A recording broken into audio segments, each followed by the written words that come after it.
What's up? What's up? What's up, everybody? Welcome back to TD Fans Talk, guys. What's going on, man? Let me see what everybody talking about in this chat section, man. So, what up, Bubba J, Jordan Foot, is the first one.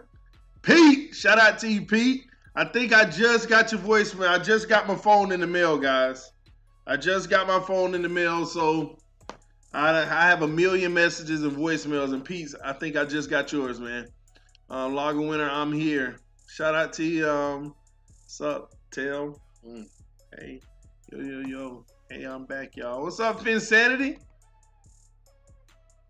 Yo, Pete. Hey, TD, what games are you going to?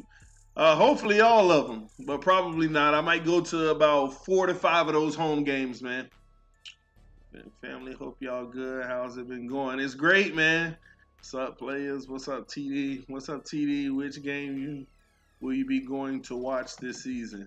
I'll evaluate it. Probably 2 of the 3 division games, maybe all 3. But I'll also have to travel to Dallas and on Thanksgiving weekend and go to that game as well. What's up, Vicky S? We ready. That's right. It's been great as a Dolphin fan. Don't let the media fool us with the tank talk. Hey, Pete, you spot on, man. That's why you got to stay away from all that crap they talking, man. Dolphins need a halfback. Yeah, that's something that a lot of teams are getting away from, which they shouldn't. So, at my voicemail. Yeah, I know. We gonna talk, Pete. Yo, TD, how's it going? What up, SJ Wolf? Here, what's up? What's up, Derek Huggins? Shout out to you. Matthew N. When do you think they will re-sign X? It depends on what he do this year, man. Hello, Dolphins fans. What's up, Barney? Peace and love from Toronto. We got Canada in the house, y'all. I have season tickets. I'll be there. Of course, man. We got to link up, Finsanity. I can't wait to see you start going to all of them live streaming. Yes, the one game I went to, my phone actually died in like the 3rd quarter, and that was against the Bears this year. So, last year, of course. But yes, I'm gonna have the power packs, everything, man. We're gonna be talking about the game, live streaming, all that good stuff, man. What's up, TD? What's up, Jose? Horsey Head, shout out to you, man.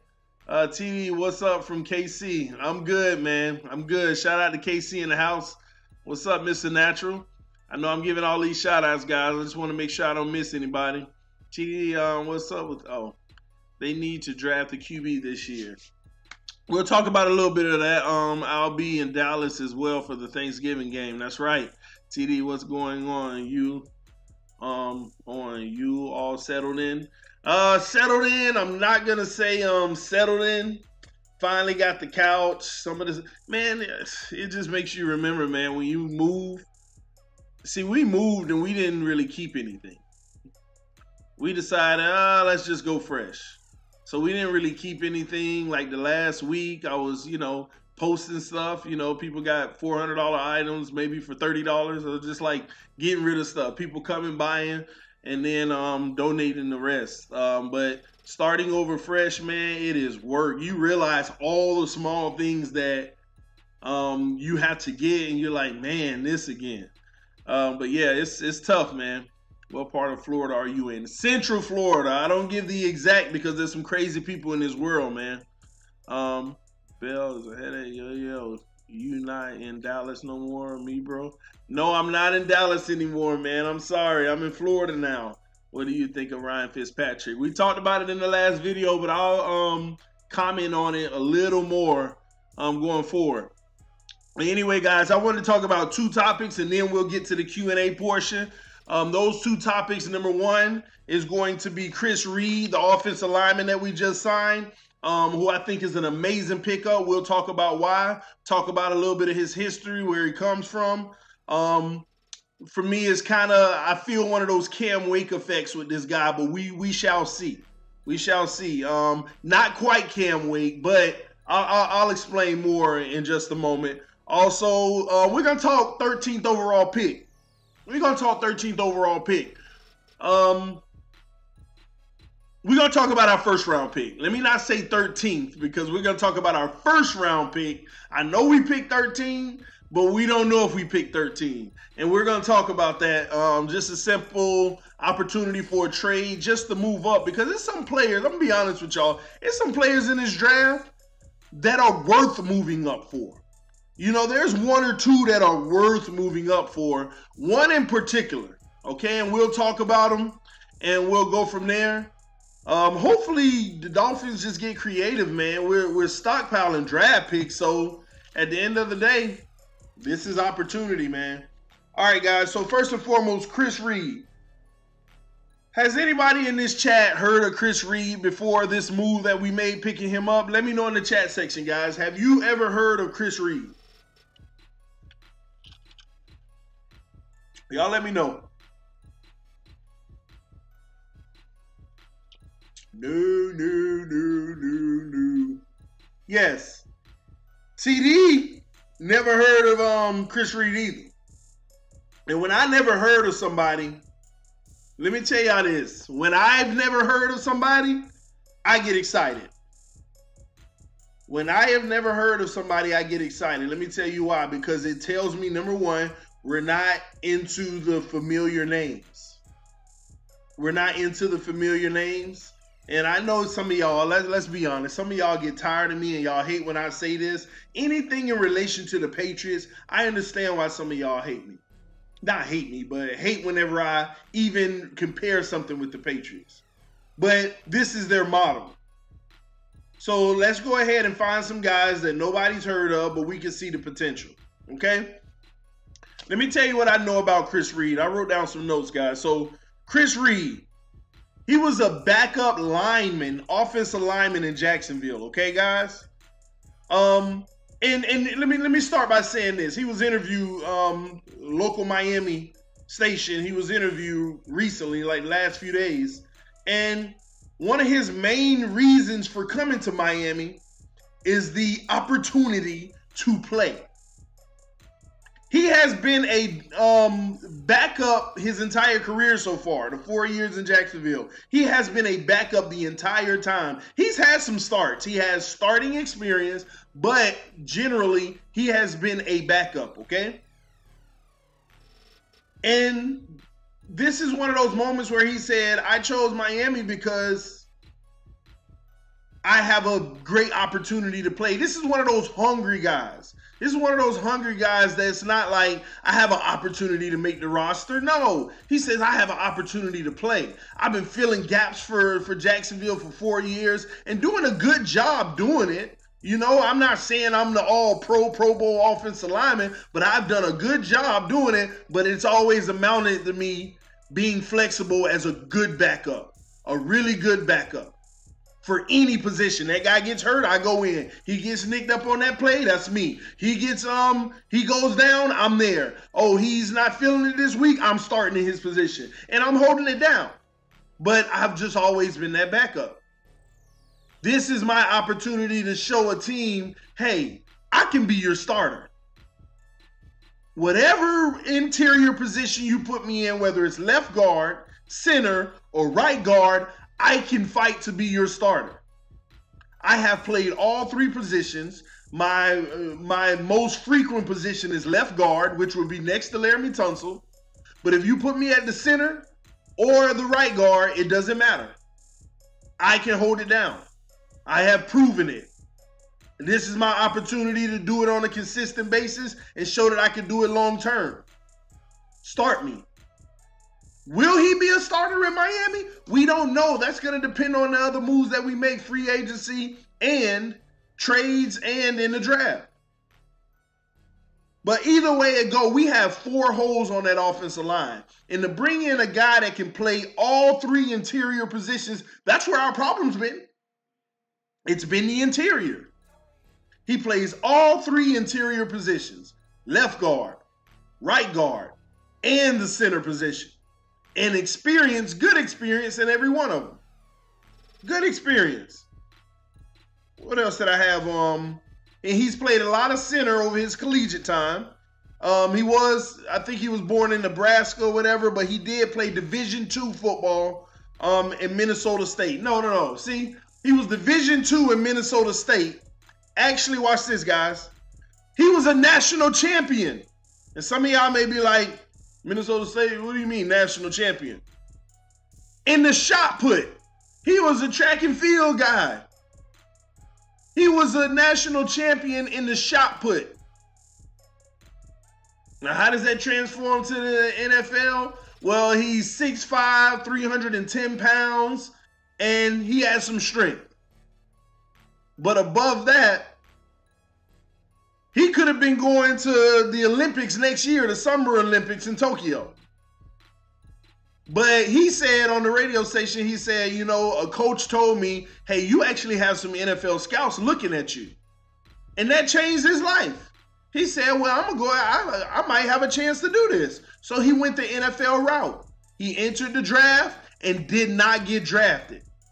But he was picked up by the Jacksonville Jaguars to be on the practice squad and was rarely lucky enough to get promoted to the 53-man roster from the practice squad and filling holes for Jacksonville for 4 years. Now, the reason why I say this, that Cam Wakefield for me, is because Cameron Wake, to me, kind of similar.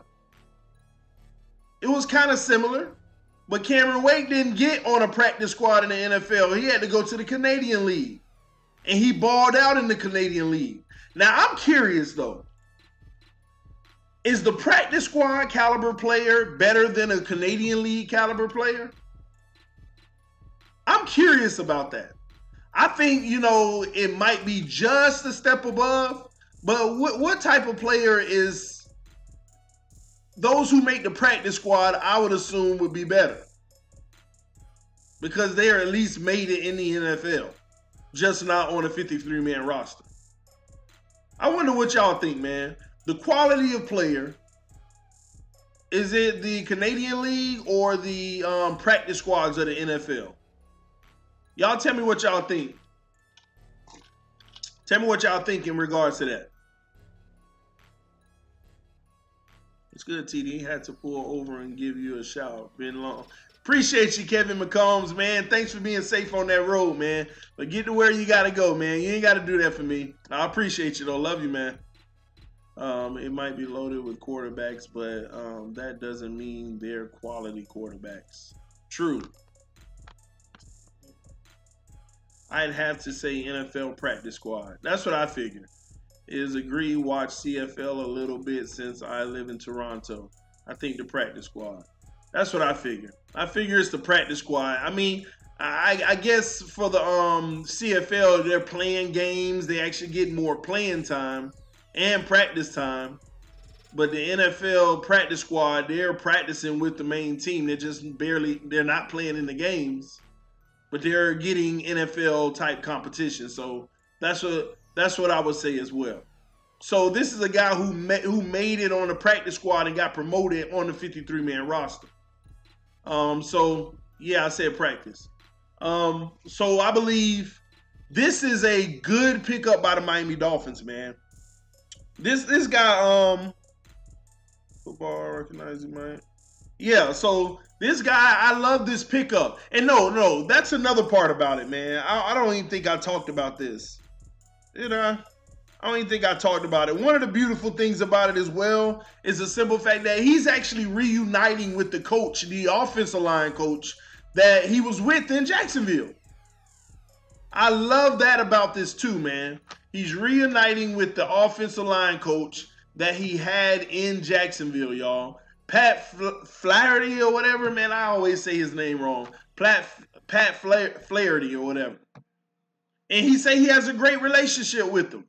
And for us to make this move, I'm pretty sure they had to have a conversation with Pat about it. And Pat was probably, yes, this is a good pickup. He might even be able to fight to start. So stuff like this makes a difference, y'all. Stuff like this makes a difference. See, people look at, oh, we done picked up a lineman who was a backup for somebody else. Okay, whatever. And this is the small little detail stuff that teams like the Patriots do every year and why they can lose 2 people on their offensive line early in the season, for the season, but still ride out with their replacements to the Super Bowl and win it. It's small moves like this, man. Nobody talks about them. They say, oh, we picked up an offensive lineman. His name is this and that. You know, he was a practice squad guy. He got promoted. He ended up making it on the team. He's just a replacement. Blah, blah, blah. Yeah, you know, we'll see if he turns out to be something. No. These are those pickups that you got to pay attention to, because this is your next guy that won't get big money, but he will be a good run blocker, a good pass protector for you for years to come. Years to come, y'all. If he works out, he'll never, it'll be hard to see him getting that big contract.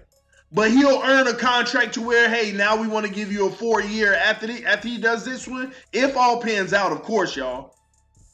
After he does this, and if he's successful, he'll never be that guy that gets that gigantic contract, but we can re-up on a 4-year and still be okay. And get some great value, something that was sitting there, a little gem. A little gem. So I like this move. I actually love this move.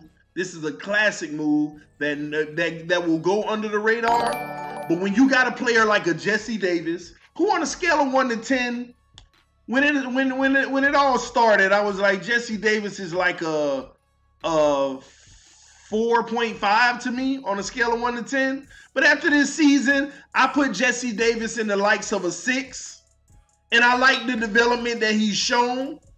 And he can be a good alternate guy as well. Nothing more than that. I just personally don't feel like he should be promoted as a starter. And, you know, some of y'all may have your own opinions about that. But right now, I like the direction Jesse Davis is headed. I like that he is a good replacement. And to add a guy like Chris Reed with that to me is probably a step above, maybe. That's getting our numbers up, y'all. That's getting rid of those 2 or 3 or 4 flat rated type guys out of 10. This is where that depth and that, man, these are important moves, y'all. So right now we're looking at Laramie Tunsil and filling in the holes. And can we get some coaching going and some good pickups to make those hole fills really impactful? Lex Rosendino, thank you for the donation, man. Lex said we should have went for Bortles than Fitzpatrick, in my opinion. But hey, you know what, Lex? Talk to me though. Why do you think that? Why go for Bortles instead of Fitzpatrick? Tell me what's your thought process on that. You know, I live in Jacksonville. We don't want Bortles. For one, he would have cost more. And for 2, he probably was looking for a little bit better contract than the 2 years we gave Fitz. Bortles, I can throw the ball better.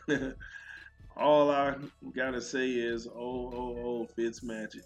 Looking forward to seeing the bearded gunslinger and all that speed from our backs and receivers. We need Tannehill back, TD. No, we don't. Tannehill is old news, man. You got to get over that now. You got to get over that now, OG Boo Gang. Blake Bortles lost all his receivers. Do you think Miami should pick up Gar Warmack in Spain?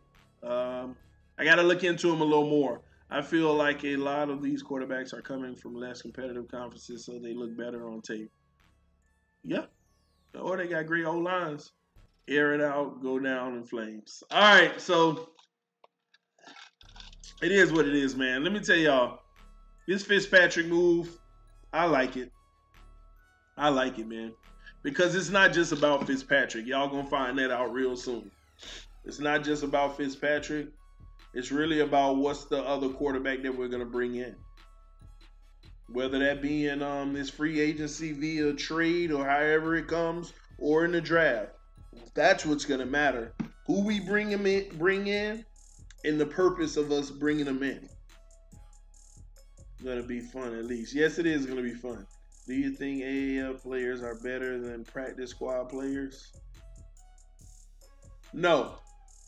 Because again, if an AAF player can make it on the practice squad, they probably would, if you ask me, because that's their next step. You're going to see a lot of AAF players get signed to practice squads. So, no, I don't think so, man. Team Tank 3-13, please. I don't see that happening. But anyway, man, let's talk draft for a second, okay? Let's talk draft for a second. All right, guys, all these reports about the Dolphins might actually be going after Dwayne Haskins, quarterback, over the 2022 option, okay? What do y'all think is going to happen, man? You think the Dolphins actually going to take a shot and go after Dwayne Haskins? Y'all let me know in the comment section. Do you think the Dolphins are going to go up and do you think they're going to grab Dwayne Haskins? Trade down and get a first-round pick for next year. Matthew said no. Trade down. I'm with the trade down, but I've kind of gotten off of that route. Got to get down the road. Hope you and the fam happy and healthy. Peace and love. Appreciate you, Kevin McComb. We all good, man. We settling in, though. It's work. I mean, it feels like we've done so much, but deep down, I feel like I'm only halfway there. So, still a lot to do. Every single day in the evening, we go, hey, knock out another step of putting the home together. So, it's work, man. I think it's the fun part for my wife, but it's work on my end. If he's available and they like him, then go get him. All right. Jets aren't going to trade with us to let us get our QB of the future. Hope not. I think it's that hope. Okay, hope not. Okay, if we can, yes. I don't think tank for Tua is a thing.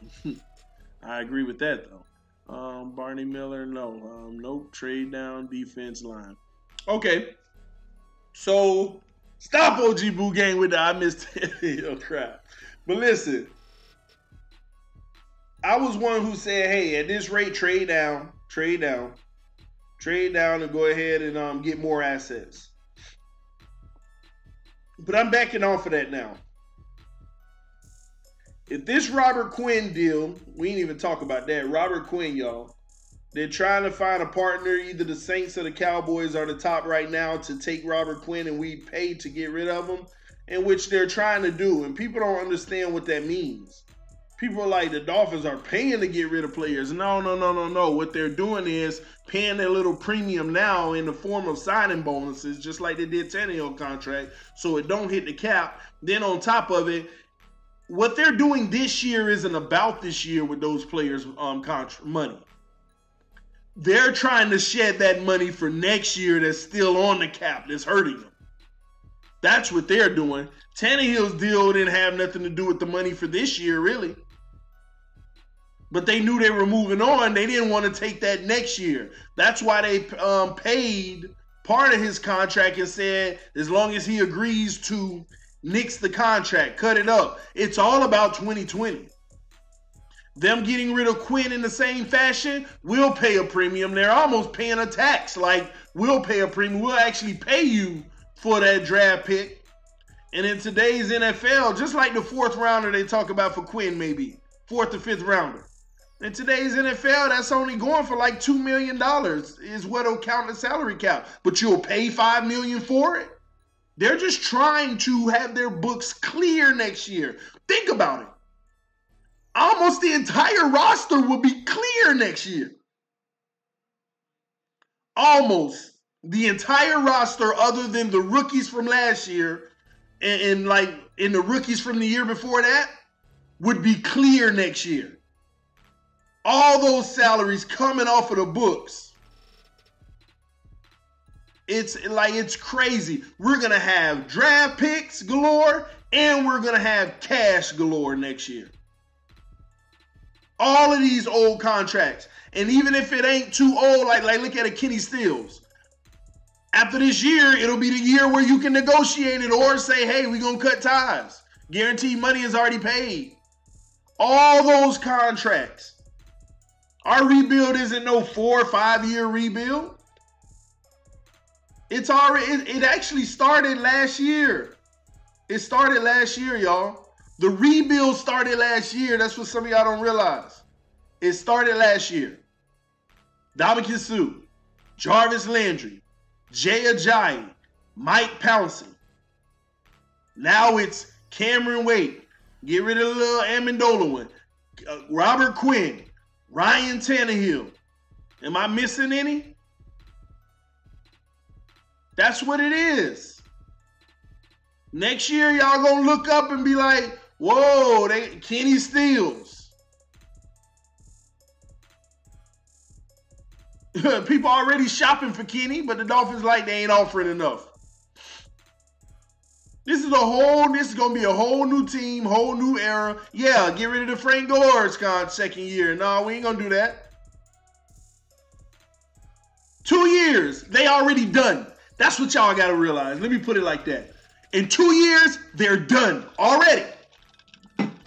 See, people looked at it. See, what they did is, and you know what? Looking back, I actually like what Greer was doing.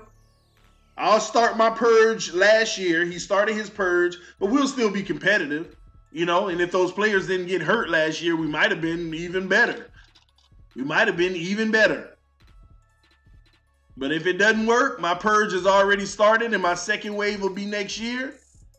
I'm sure this was all planned out, man. Think about it. Think about it. When you look at the face of yeah, that's who it's going to be next year.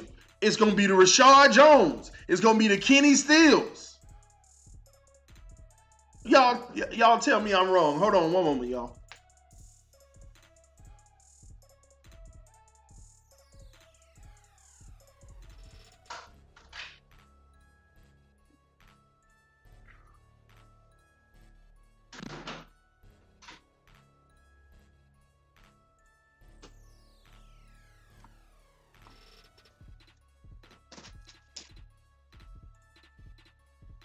My bad.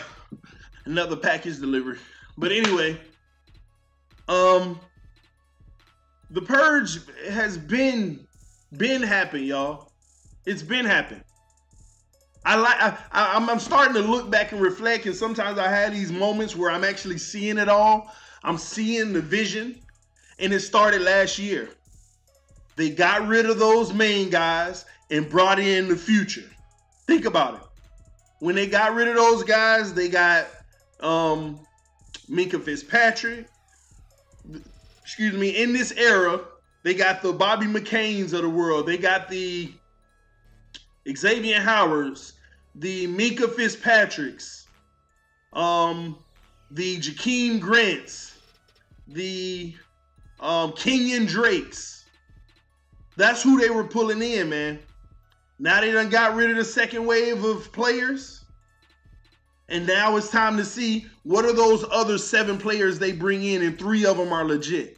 That's the goal, y'all. Every year when you get your 7 picks, you bring in about 7 players. And you hope to have 3 of them become legit starters in the NFL. Sometimes teams only have 1 workout.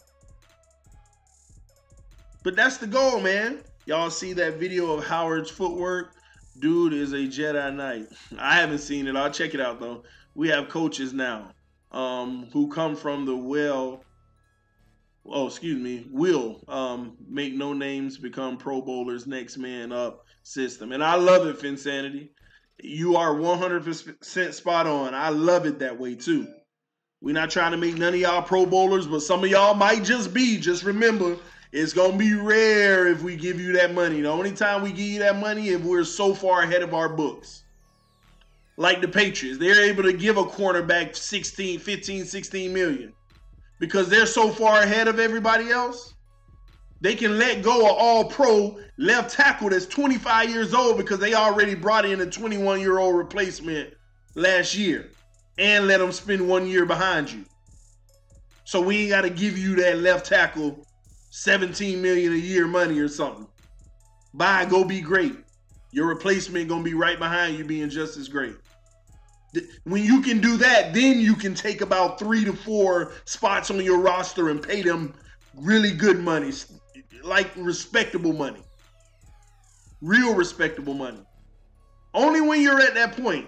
The problem is teams like us in the past, we've done that when we haven't even got ahead of our books and our salaries. We don't even have a replacement for the left tackle that's coming up next year, but you trying to pay that running back 15, 16 million. No, you only do that type of stuff when you're ahead, when you got the replacement for all the impact positions on the field. And when I say impact positions, I'm not talking about receivers. I'm not talking about running backs. I'm talking about your left tackle. I'm talking about your center. I'm talking about your defensive tackle. I'm talking about one of your D linemen. I'm talking about a safety and at least one cornerback. About 8 positions. If you got your replacement already behind that really good starter, then you can start. You can maybe pay 1 or 2 people big time money, because you're gonna let everybody else good go because their replacement is gonna do exactly what they do, and you can afford it that way because all those rookie deals you keep transferring in, rookie deals, rookie deals, rookie deals, rookie deals. That's where you win, y'all. When you talk about money in football, you win on rookie deals. That's why some people don't even like paying attention to the draft. They think, oh, it's a waste of time. You know, the draft, not even half of them end up playing on a team. They practice squad, some of them, or they're not practice squad, but they're on the bench. People don't really pay attention to the draft, but that's where teams win. They win in the draft. A good player at a cheap price, guaranteed for 4 years, no question. No question about it. A cheap player that's great for 4 years. And then they have a cap on what they can be paid. A cap. Come on, man. This draft is important, man. It is so important, man. What's the spin for? That's just a little action that I have on here. You spin the wheel. Usually, you know, those who, if I'm doing a giveaway, I'll do it. Or those who give donations over $5 and stuff like that, I may spin the wheel, get a chance to win. Right now, just a TD Fans Talk shirt until I get situated and get what I like to call comfortably moved in to our new home. Then we'll do things like giveaways and stuff like that and have some fun with it. But that's all it is for right now. Exactly. More money on books, and young players will play harder knowing their time is coming up next. Yes, that's what it's about. Having players that'll play harder, not these entitled vets. You know, not these entitled vets that literally can dictate and tell you what to do. That ain't gonna fly, man. All right, so that Robert Quinn move, though, let's get back to the first round, what we were talking about, guys. That Robert Quinn move, if they can get that done and get a 4th or 5th rounder, I'm telling y'all now, the Dolphins might actually move up in the draft.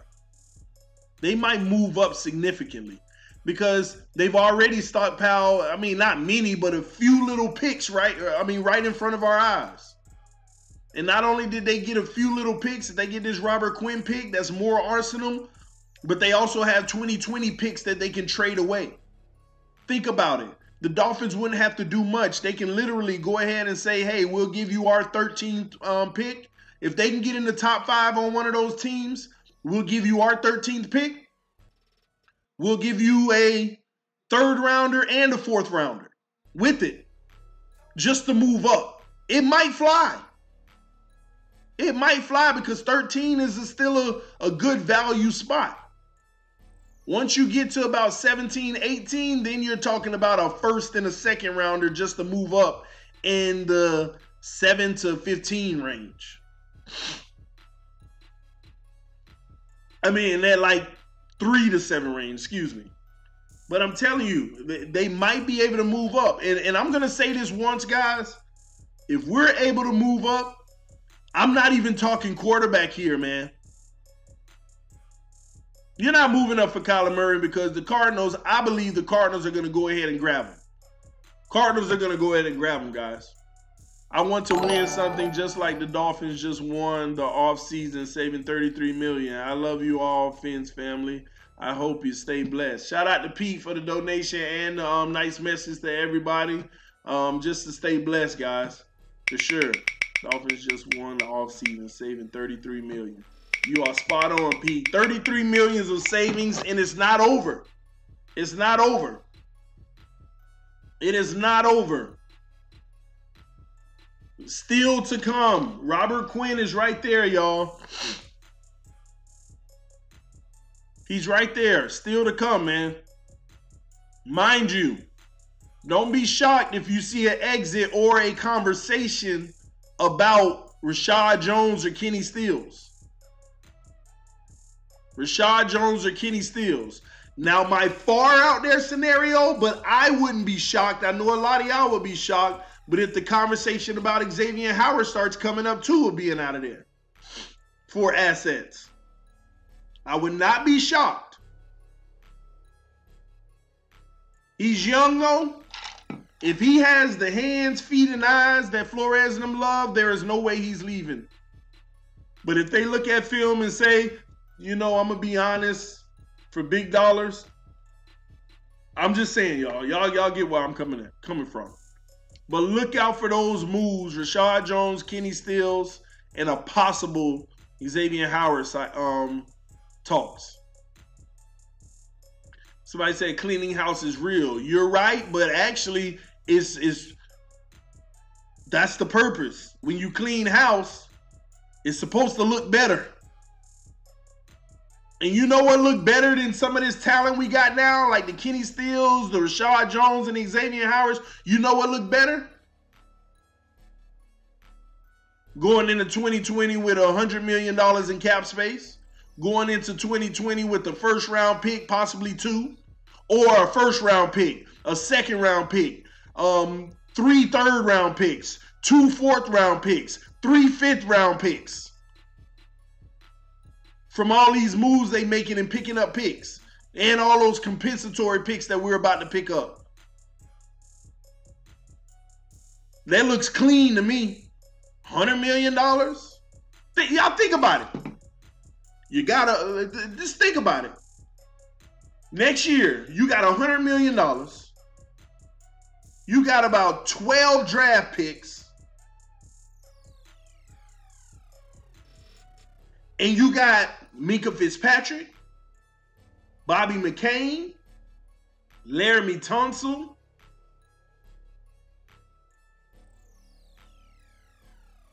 and for me, depending on what Flores can do with Raekwon McMillan, or why am I forgetting his name? Raekwon and Jerome Baker. Depending on what he can do, and I'm not gonna say both, I'm just gonna say one. That's 4 players, right? That's 4 players who should all even be better and still have at least 2 years on rookie deals. Think about it, y'all. I haven't even mentioned the young running backs and young receivers that's still on their first deal. Haven't even talked about that. And then you go on top of that and say, we got $100 million. We got some good replacements at O-line, but let's go ahead and put some money behind 2 O-linemen.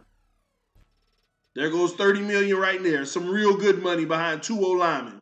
A center and a right tackle maybe. I don't know. We got $70 million left, and the O-line is straight.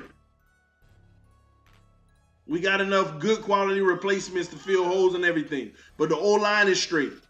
We done drafted a QB either this year right here or next year, either way. There go 1 draft pick maybe. Receivers we've had on deck for a while. Young, explosive, tall, strong.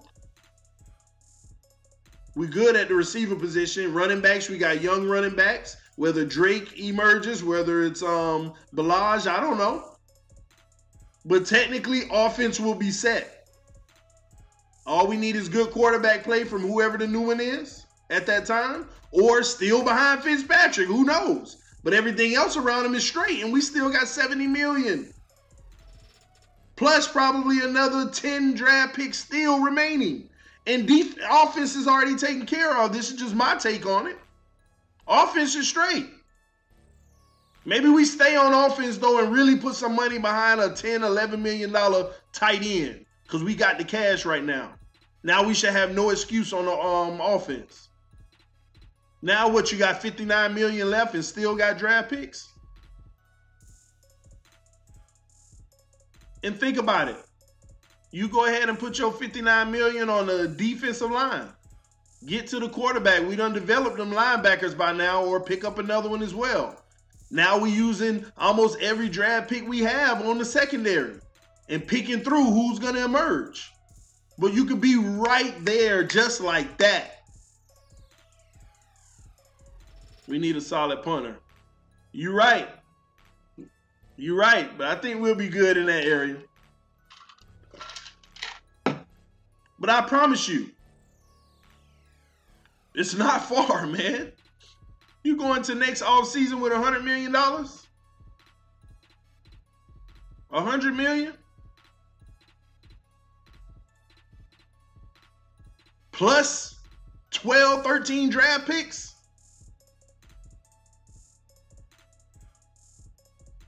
Trade some picks for Jordan Howard. Whoever it is, we can trade picks for whoever we want now. You see this point right here, right now, how we're trading players to get picks? A lot of that's actually going on. I know y'all probably only got y'all notifications set for the Dolphins, but a lot of that is going on all around the league.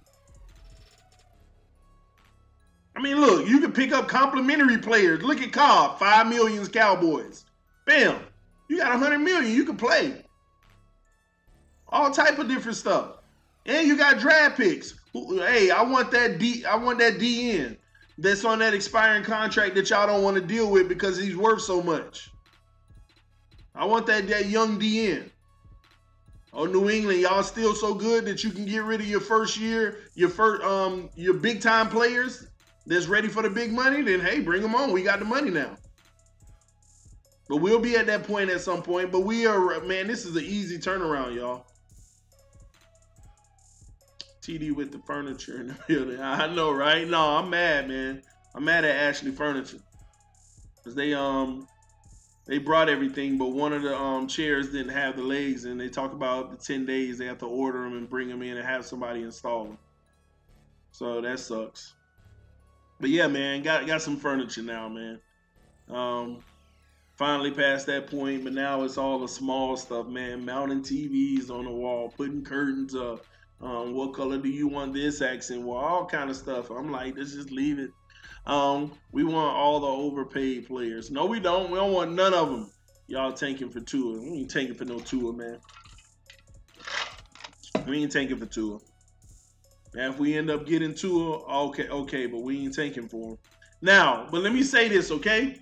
If we do move up in the first round this year, I'm convinced that who I want, okay? Don't know exactly what team is going to guarantee pick him up, but I want the DN Nick Bosa, man. I want Nick Bosa. And y'all let me know if y'all familiar with who I'm talking about, man. Y'all let me know in the comment section real quick. Let me know if y'all know what I'm talking about. Nick Bosa. And let me know if you agree. Let me know if you agree, man. I'll have to catch up later. I'll watch the rest later. Y'all stay up and hit with that. All questions, LOL, Fiends Nation. Let's get it. Thanks, Pete. Appreciate you, man. Yes. He'll be gone by 13. Oh, I know that. That's why I said earlier, whatever pick we get, I said that is the type of player that I'll move up for. I just don't know where he's going. Is he going second, third, fourth, first? I don't know when he's going to evaluate how far up you got to go. Nick Bosa going top 3, TD, but that's what I'm talking about. Let's go, hey, give up some of them assets. Let's go get him. He's the type of player I'll go get. Hey, here's the 13th pick. We got a 3rd rounder next year and 2 4th rounders next year. I'll go get him. What about Joseph Jacobs? Good option, but I want Nick. If I can get Nick Bosa, because guys, who do we have at the position?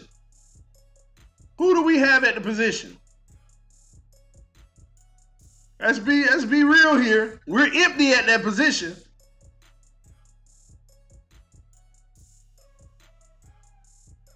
Most of the first non-quarterback off the board, TD, no doubt. Of course, I know that. I'm trying to tell y'all. My thing is, who we need to go up and get him if we can. I would love that. I would love that, man. We're short at the position, man, said Harris. No, we're short. And you're right. That's all we have is Charles Harris. Dwayne Haskins, TD. I mean, I ain't moving up to get him. But if they were to select Dwayne Haskins at number 13, I ain't mad at it. I would actually like it. Here's what y'all got to understand. When it comes to quarterback, of course, I'm not moving up to get him. But if you've scouted him and you say he has X, Y, and Z, what we're going to need in our offense to be successful, you go get him. We can't even judge it. That's the thing about quarterbacks that people have to stop doing. You can't judge a pick at the quarterback position. You have to wait and let it play out. We get Haskins at 13. Half of the Dolphin fan base is in uproar. The other half, this is interesting. I can't wait to see how it turns out. I'm going to be honest. Ain't no difference from what happened to Tannehill. Half the fan base, this guy was a receiver, man. What are they thinking? We got Orion Tannehill. The other half, this is interesting. Let's see how this turns out. You don't know, guys. You don't know. And then if it turns out this way, yay! Oh, my gosh. This guy's great. Let's roll with him. If it don't, yeah, we still searching. All right, 2020, that's fine one. 2021, that's fine one. Whenever next convenient. What we want to try not to do is get stuck into the role of, okay, is it this guy? First year, I saw it. Remember the Tannehill? You know what? Let's start calling it the Tannehill effect. I mean, he wasn't great, but I saw his promise. Year 2, he got a little better, but, still ain't there. Oh, he's starting to connect and do this better what he was bad in before, but it ain't like he's taking off and, getting stuck in year after year, and then the 4th year comes. He played decent this year, man. This was his best football. All you seen was him go up, and then he gets the big deal, and you still don't know. You still don't know. And then don't let the other factors get in the way, like no receivers this year, no defense that year, offensive line starting to suck. Then it's, more wasted years. More wasted years, man. Order if Kyler not available. Haskins, Locke, Greer. Listen, man, I'm going to tell y'all now, man, I want Nick Bosa. Because we thin. We're done at that position. Tannehill was a waste of 7 years. Hey, if that's how you feel. If that's how you feel. Jay Cutler was a waste of 1 year. Almost every quarterback we've had in the last 20 years was a waste of a half a year or a full year. I know Finsanity. He wasn't a waste, but at the end of the day, people are going to say their opinions. They have Miller talent right now. Miller talent. Deja vu. We do this every 5 years. Get a new hobby around August because football is going to suck. Titans going to win a title with 17. Mark my words. Man, listen, man. That would be depressing for me. That would be depressing for me. I ain't going to lie. Like, let a Mariota go down and a Titans actually go to the Super Bowl and win with a 10-hit, man. That would be a level of depression for me, man. I would actually probably stream those games wearing a Dolphin Tannehill jersey. I'll bring it out of the storage, and literally, that would be just depressing to me. See, me thinking about it is just like, oh my gosh, you got to be kidding me, man. Tannehill was cute. You're a fool, OG Pooh Gang. I agree on Bosa. I was just speaking on QB order. I got you, bro.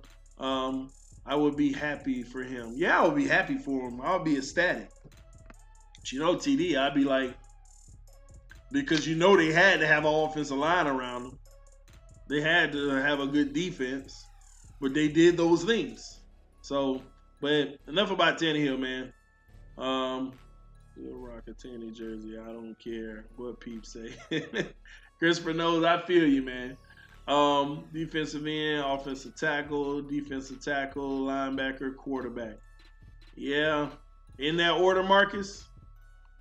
I like the tackle out of Florida, Jamal. Yeah, I like him too. But listen, man, Nick Bosa.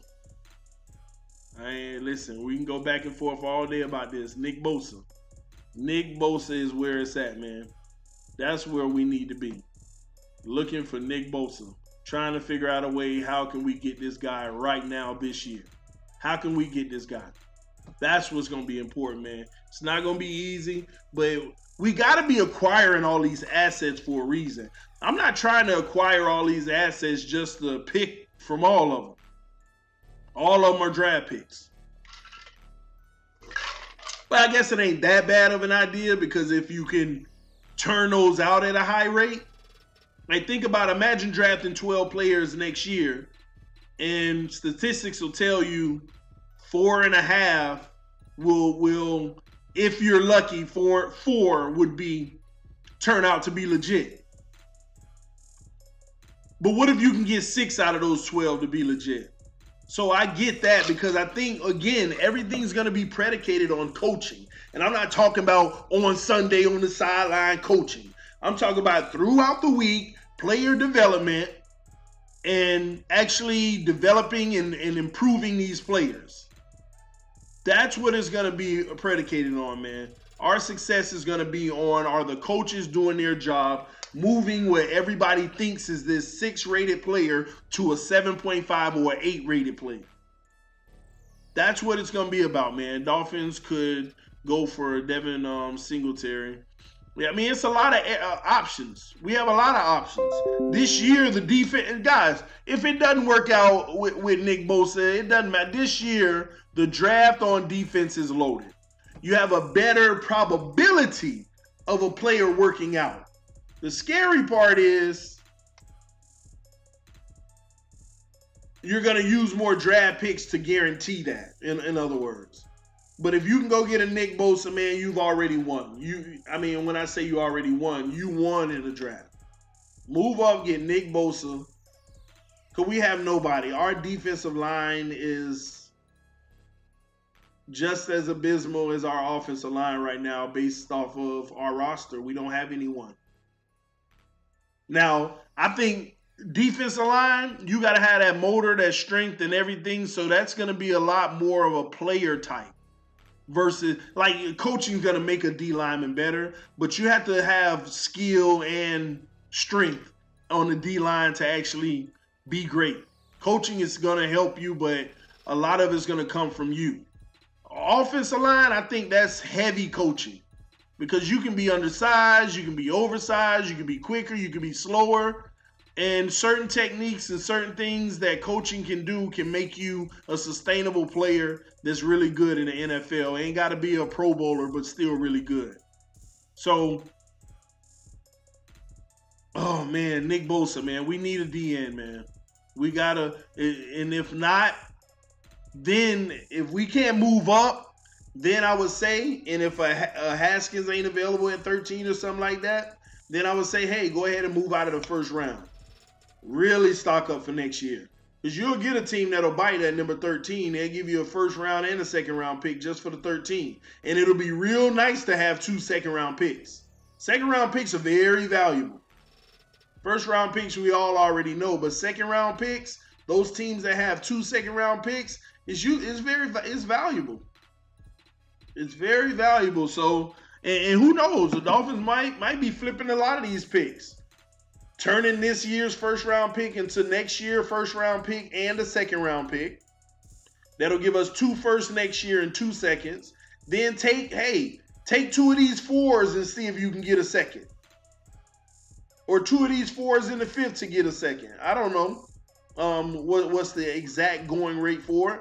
But you can go ahead and just start flipping these picks down the ladder if you want.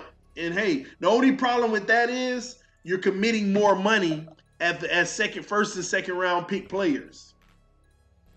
Because your biggest win is in the 5th round, 6th round, and 7th round. These players are somewhere around $1 million a year, but they have to be around $1 million a year for about 4 years, man.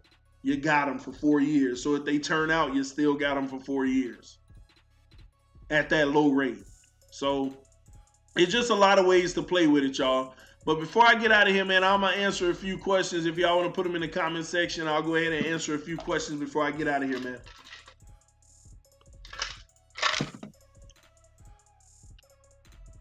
Off-topic question: are you going to the opener against Florida? Good question. I don't know where it is yet. I got to check that out. I mean, it might be an option. It just depends, man. It depends. And what's going on during that time. So we'll see. It might be an option, though. What do you think about Haskins? I was actually going to do a video on that, him and a few other people later. Hey, TD, I believe the Dolphins are really interested in Drew Lock. I mean, where do you get that information from? Why did they bring him in for an interview like they do all of them? Are they scouting him at his pro days like they do all of them? Are they, I mean, what makes you think they really are, though? You know? I mean, the Dolphins are interested in all the quarterbacks right now. I just never, commit to it. I know I brought up Dwayne Haskins. That's only because I was news today. But this is typically, they had somebody at his pro day. This is typically what happens, guys. I'm not off of Drew Lock.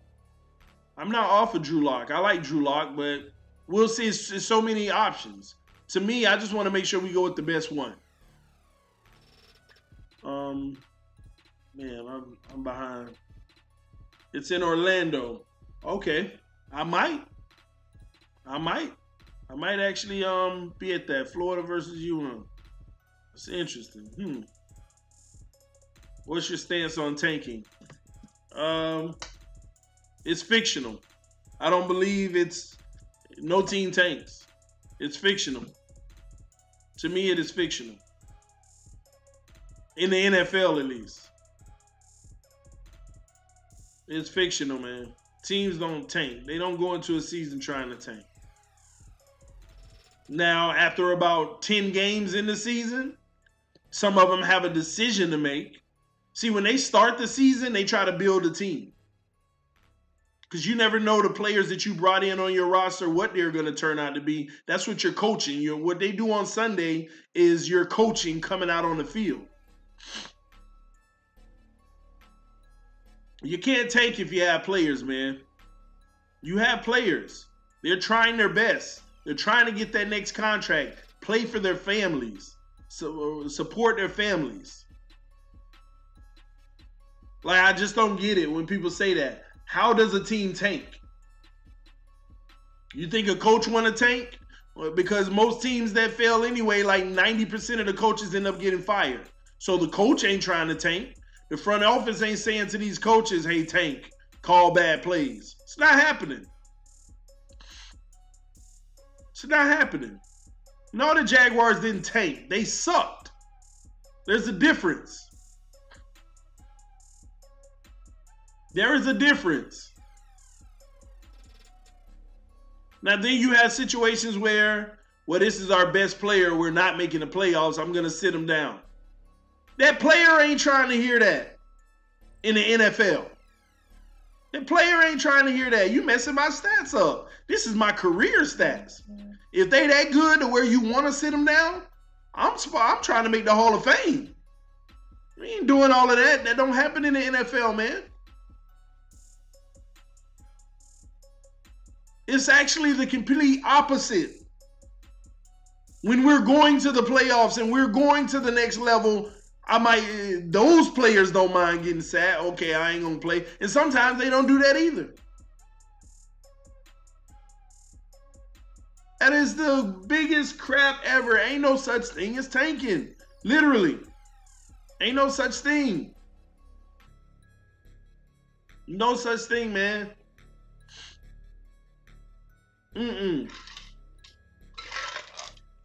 I would believe that a front office would call the opponent of the week and say, hey, this is what we're going to try to do against y'all before we tank. I would think that they would do something as crazy as that before coaches and players go out there that sucks so we can get a good draft pick. I would believe stuff like that before just, hey, we tanking. We're not going to try to win. The players don't want to try to win because they know we're tanking. The coaches ain't trying to do the right thing because they know we tanking. The word tanking can only come in the front office. And maybe that's by them putting talent, getting rid of some of your best talent and putting a product on the field that should secure you the #1 overall pick. But that's when the coaches got to be coaches and take that and still be decent and earn it. And that's why all of them get fired, because it don't happen. Man, I mean, it's all about front office. If they're going to strip all the talent in order to hopefully be not competitive, but those players are going out playing their best football. Those coaches are going out to coach their best game. That's a fact. Fact, man. Listen, I don't, for the life of me, you can't tank in football. You're spot on, Terrence. It's no. All that's a myth. Tank for Tua. You know what? The word tanking came from softening the blow for all the franchises who suck every year. They give you the tank word every 3 to 4 years to make you feel like, all right, relief. You're going to have a reset versus the fact that you just suck and been sucking for a long time. Anytime a team is talking about tanking or you hear that word in the media, tanking, your team sucks. And guess what, ladies and gentlemen? They consider our team to suck. And what we've done the last several years and the product we put on the field, we have sucked. Facts. We ain't got to like it. And we got to change that, man. So stop, you as fans, stop ushering in that era. Stop ushering in all that, oh, tank for this and tank for that. You're actually making your team look that much worse. You're making us look that much worse. Every single time you be like, we tanking for this, you don't even realize what you said. Because you're so inundated in it, basically, that's all you hear on the media. You think it's cool to say it because the media says it. And it's like, yeah, we're tanking. See, they'll give you a big negative that's disguised, but put the carrot, the gold right in front of it so you don't see how much disrespect they're giving you. The gold is Tua. Oh, we're giving Miami Dolphin fans hope. Tua. Tank for Tua. And don't realize is that statement is even more disrespectful just to hear the word tank. How you think the players that go out on the field game 1 and they know that the fan base feels like they're tanking for Tua, how you think them players feel? How do you think those players on the field feel about the organization they play for?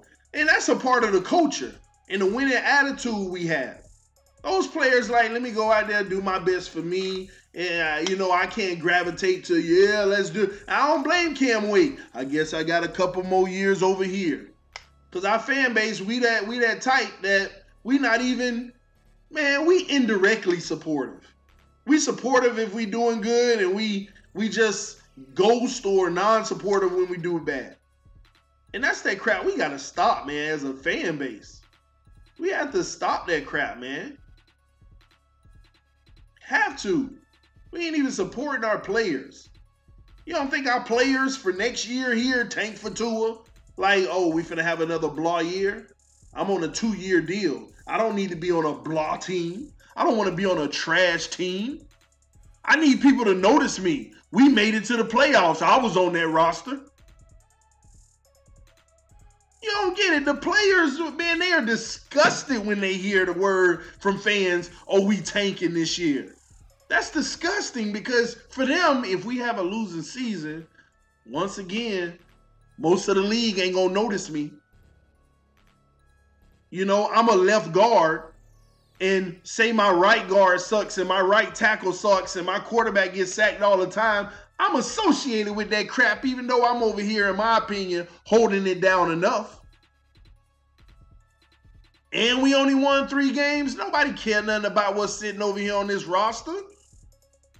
and I'm on a 2-year deal, and for all I know, they probably ain't gonna re-up my second year. I'm gonna be a free agent next year. You mean to tell me there's a possibility I'm coming to Miami for hope, and people talk about tank for Tua? I may not be here, be in the NFL after 1 year. Y'all don't understand how big this goes, how impactful this is to these players' lives. Oh man, it's crazy. I see you're passionate against the word tanking. There, TD. I feel you. I'm right there. Yeah, I'm passionate about it because it's bigger than just the general scope of things, man. That's all people do is look at the general scope of things these days. They don't look at the why behind everything, man. And it gives you the true purpose and true meaning of something. And when you say tank, you're literally being more negatively impactful to the team than you think. As fans, you don't think these players that's trying to make it out there checking the pulse of the fans? Oh, I had my first career touchdown today. Let me go see what they saying about me on social media. They done Googled their name a million times. They done went on YouTube, typed it in. Is it on YouTube as a highlight or this and that? They reading the comments of what people think. They doing all that stuff. Yeah, they shouldn't be, but at the end of the day, they are. Oh, we tanking. We tanking. You don't put in their heart that there's minimal expectations from you. That's what you're saying. When you say, hey, we tanking, that means everybody on this roster, this year, there are minimal expectations from you. Now, we're going to sit there and dog you out all year when you mess up, but there's still minimal expectations. And there are very high expectations if we're going to be a Super Bowl team one day. But it's not what we letting off. It is not what we're putting off, man. So that's why I don't like that whole tanking thing, because it's a myth, and they literally be on TV saying that crap. Oh, don't worry, the Dolphins are just tanking. You know, that's what you do when you're tanking. You unload all of your good players, and you just go bad all of a sudden, and then you try to fix your problems through the draft. It's not even what's going on, man. They don't talk about how New England unload all their good players every year, because that ain't the narrative for that conversation. They only have that conversation when it's about the legend coach, Bill Belichick, what he's able to do by getting rid of all his good players. You see how the same situation, but different narratives. And we feed right into it and allow them to keep doing it by supporting it and saying it ourselves. Cut that crap out, man. Please, y'all. I wouldn't put my body on the line just to lose. That's another thing, too. Okay, that's when players literally tank and give up. I know I still have value. And we're sucking like this, and the coaches, the front office don't care, this and that. I could see where they're actually tanking. Even the whole community say we tanking. You know what? I'm not going 100%. I'm not going all out. I'm not finna get an ACL for my career to be over. Around week 10, I'll take my chances. I'll take my chances in free agency and me not having a productive end of the season. I'll take my chances. And don't let me get a few interviews. I'm going to sing like a whistle in the interview. Listen, they were trying to tank. They were having all kind of this and that. I had to protect myself and my family. I bet them players being 100. Telling in people front office, I have a lot more than what you saw. X, Y, and Z. That's whenever the players are. Whenever you feel the organization and they actually start believing we're tanking. So don't add to that and get them believing it. I'm telling you, it's a bad thing. And that's probably part of the reason we've been in the same cycle for 20 years. This Tito. Do you think we are tanking for Tua in 2020? Man, did you just miss that entire conversation? Please rewind and go back and listen to it. But no, the quick answer, it's not possible. I'll put it like that. 110% agree, TD. Appreciate you, Christopher. Kyler Murray. Who knows? Let's see what's late round, man. Hold on, y'all. I'll be right back. Grab me some tea.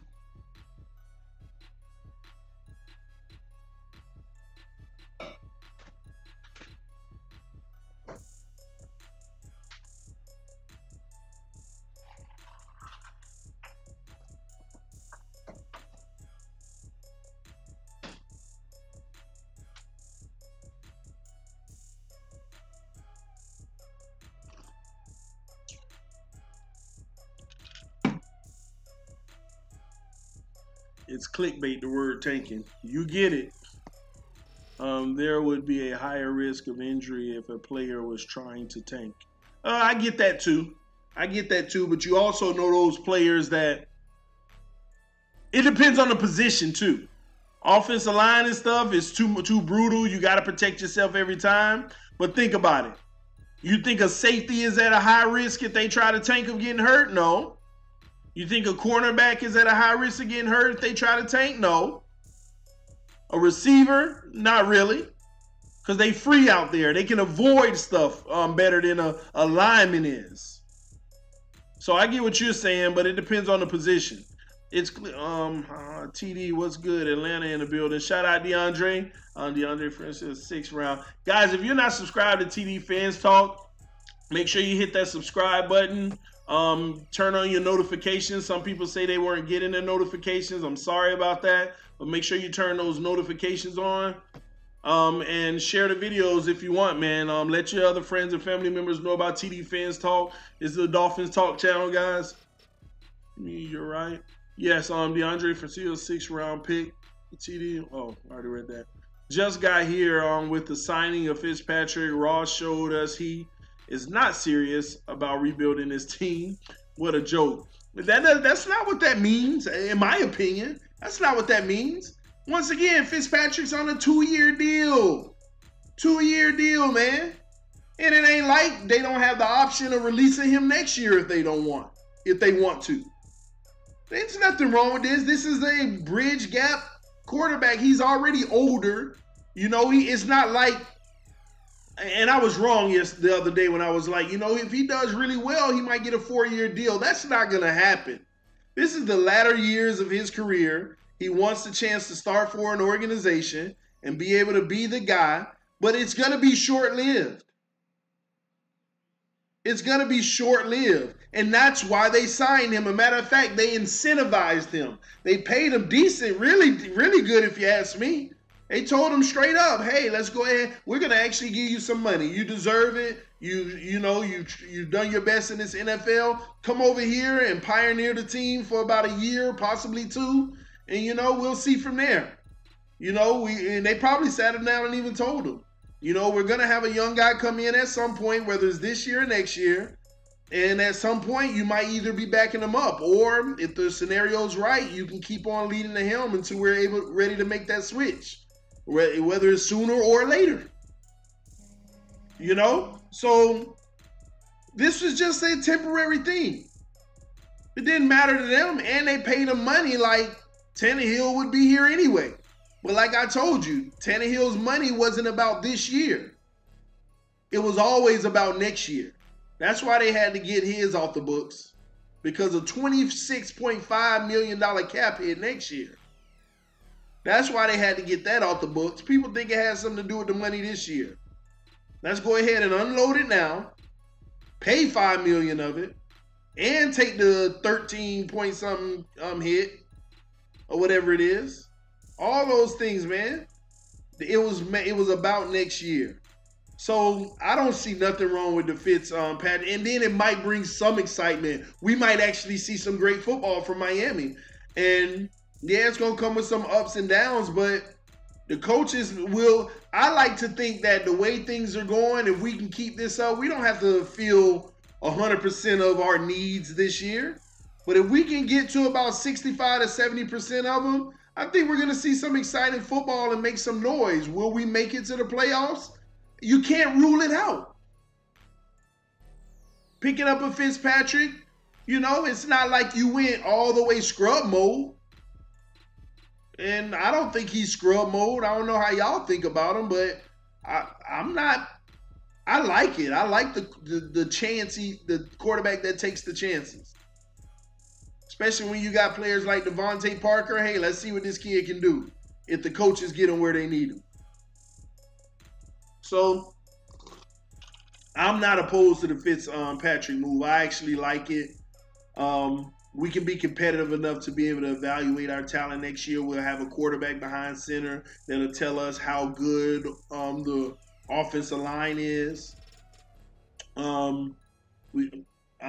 I think we have receivers that'll tell us, are they the new wave? Are they the future? Are we comfortable about did Devontae Parker re-energize himself? Is Kenyon Drake worth the long term? Is Jakeem Grant worth the long term? Is Albert Wilson due to actually be respected and earn it? I mean, that's what it's about. That's what it's about. We either took the approach of going two rookie QBs or two young QBs, and we chose not to take that route. So we're off of that option. We got somebody that's going to help us evaluate the talent on the team, and I like that. Okay. Chris Reed, I love that pickup. Yes, Matthew, that pickup was great. I talked about that. That's how we started the video. But great pickup. Hopefully it pays off and he becomes. I would like to see him become a starter. That'll be nice. Finn's going 11-5 this season. TD. Hey, I'm not Alex. I'm with you, bro. We're gonna see. You know, I don't evaluate records, predictions until not even after the draft. I do it after week 3 of preseason. That's when you get my prediction video. Maybe before, just depending. I might even do a pre training camp prediction, then a post training camp prediction. Dolphins should sign that wide receiver that the Jaguars just released this offseason. If you got to say that receiver that they just released, and you don't know the name, it makes me curious. But I do like no-name people if they turn out. So I promise you. But we got too many receivers, man. We got a lot of receivers, and I wouldn't be surprised if they pick up another one in the draft, starting that process early. I promise you, I'll be betting with the Dolphins on the spread, but I'm not picking them to win. Man, you bringing me back to so many years of picking them to win and being disappointed so many times. We need more O-line, though. Of course we do. Fitz is not scary to throw the deep ball. Well, it's not scared to throw the deep ball. I agree, he's not. But to be fair, who knows if anybody we had was scared to throw it. The problem is if they get the time to throw it. That's always been the issue, if they had the time to throw it. So that's, I don't know. Jaguars going to win this year, TD. All right. He is a versatile player that can play both center and guard. That's awesome. Yes, all three. Left guard, right guard, and center. He's played all three. Started in all three. Got some good experience at the center, but primarily has been at left guard. So we'll see. Jaguars will have a top 10 pick next year. Possibly, yeah. That's a good chance of that happening. TD, link up with me. We can win some money this year. We'll see, Finsanity. House tour. Well, I'll probably wait on the wife and see if she wants to, because she's a finished product freak. So it's like she'd probably be like, oh man, let me go get my curtains. Let me get my other rug. Let me get my Fourier table. Let me get this. Let me get that. I want to get this first. I want to get that first. It's still a lot to get, you know, and it feels like we've gotten so much. So I'll talk to her about it first. I'd love to, you know. But y'all, hey man, this is TD Fans Talk, man. I'm about to get out of here. I think we've been live for about an hour and 20 minutes, guys. Just wanted to talk to y'all about the Chris Reed pickup. I love it. I love it. I love it. I love it. Wanted to talk to y'all about our first round pick, where my mind is right now. And once again, I'll reiterate, Nick Bosa. If we can move up to get him, then he's the type of player that's worth it actually moving up. Talked about the Robert Quinn, the asset that we're trying to achieve for that, to get the money off the books for this year, next year. And not only that, we talked about the Fitzmagic situation. I answered some of y'all questions. So go check out the whole video if you haven't checked it out yet. Guys, this is TD Fans Talk. Don't forget, hey, email me. Let me tell y'all something. If y'all got a specific topic that you want me to talk about, go ahead and email me, tdfanstalk@yahoo.com. Again, that's tdfanstalk@yahoo.com. If you have a specific topic, a specific player, I might do a few of those. If you send it to me in email, say, hey, can you do a video on this guy or that guy? I'll go ahead and look them up. I'll look at some film. I'll read their bio. I'll tell you my thoughts, if they'll fit with Miami or if they won't fit with Miami, if I like the pickup, if I don't. Just don't be mad at me. I'm gonna just give you my real opinion. I'm not saying yes to everybody. Oh, he'd be a good pickup and all this and that. I might even give you better options at the 13th pick or second round, whatever it may be. But if you have anybody like that, let me know. I'll take a few of them if I get too many, and I'll make a few videos on it. But again, guys, it's TD Fans Talk. Love y'all. Thank y'all for tuning in. Again, man, thank everybody who supported me on the move and always looking out for me and the fam. Thank you, thank you, thank you, thank you. And as always, guys, make sure you're bleeding your Dolphin blood. Sometimes you got to click just to make sure, it's Dolphin blood. But anyway, it's TD Fans Talk. Love y'all. Peace. I'm out.